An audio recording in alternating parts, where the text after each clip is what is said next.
ನಾವು ಭವಿಷ್ಯದಲ್ಲಿ ಇನ್ನೂ ನಡೀತಾ ಇರೋ ವಿಷಯಗಳ ಬಗ್ಗೆ ಎಷ್ಟೋ ಸಲ ಯೋಚನೆ ಮಾಡಿ ಒತ್ತಡಕ್ಕೆ ಒಳಗಾಗಿರ್ತೀವಿ. ಅದು ನಿಜವಾಗ್ಲೂ ಬೇಕಾ ಅಂತ ನೀವು ಕೇಳ್ಬೋದು. ಹಾಗಾದ್ರೆ ಭವಿಷ್ಯದ ಬಗ್ಗೆ ಯೋಚನೆ ಮಾಡಬಾರ್ದ ಅಂತ. ಇದು ವ್ಯಾಲಿಡ್ ಪ್ರಶ್ನೆನೇ. ಫ್ಯೂಚರ್ ಬಗ್ಗೆ ಖಂಡಿತ ಯೋಚನೆ ಮಾಡಬೇಕು. ಆದ್ರೆ ಎಷ್ಟೊಂದ್ಸಲ ಕೆಲ ಸಮಸ್ಯೆಗಳು ನಮ್ಮ ಕೈಯಲ್ಲಿ ಇರಲ್ಲ. ಹಾಗಾದ್ರೆ ಈ ಪ್ರಾಬ್ಲಮ್ಸ್ಗೆ ಇರೋ ಪರಿಹಾರ ಏನು?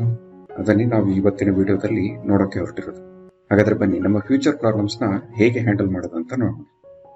ಸ್ಟೆಪ್ 1, ನಿಮ್ಮ ಎಲ್ಲ ಭವಿಷ್ಯದ ಸಮಸ್ಯೆಗಳು ಅಂದ್ರೆ ಫ್ಯೂಚರ್ ಪ್ರಾಬ್ಲಮ್ಸ್ ಒಂದು ಲಿಸ್ಟ್ ಮಾಡ್ಕೊಳ್ಳಿ. ಸ್ಟೆಪ್ 2, ಈ ಲಿಸ್ಟ್ ನ 2 ಭಾಗ ಮಾಡ್ಕೊಳ್ಳಿ.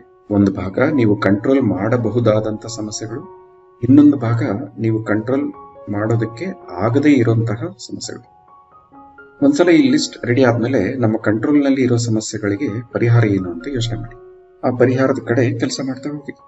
ನಮ್ಮ ಕಂಟ್ರೋಲ್ ನಲ್ಲಿ ಇರೋ ಸಮಸ್ಯೆಗಳಂದ್ರೆ ಅವು, ಉದಾಹರಣೆಗೆ AI ಬಂದ್ಬಿಡ್ತು, ನನ್ನ ಕೆಲಸ ಹೋಗ್ಬಿಟ್ರೆ ಅಂತ ಟೆನ್ಷನ್ ಆಗ್ತಿದೆ ಅಂತ ಇಟ್ಕೊಳ್ಳಿ.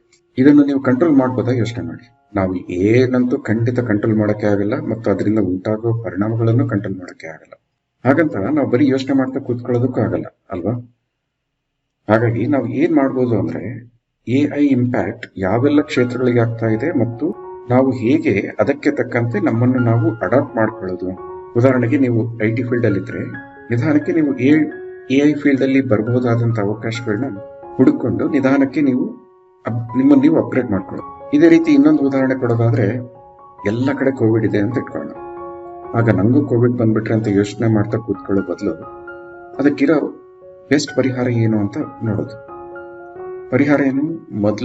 ಫಸ್ಟ್ ಸ್ಟೆಪ್ ಅಂದ್ರೆ ತಪ್ಪದೆ ವ್ಯಾಕ್ಸಿನ್ ಹಾಕ್ಸ್ಕೊಳ್ಳೋದು ಮತ್ತು ಸಾಧ್ಯವಾದಷ್ಟು ಜನರಿಂದ ದೂರ ಇರೋದು.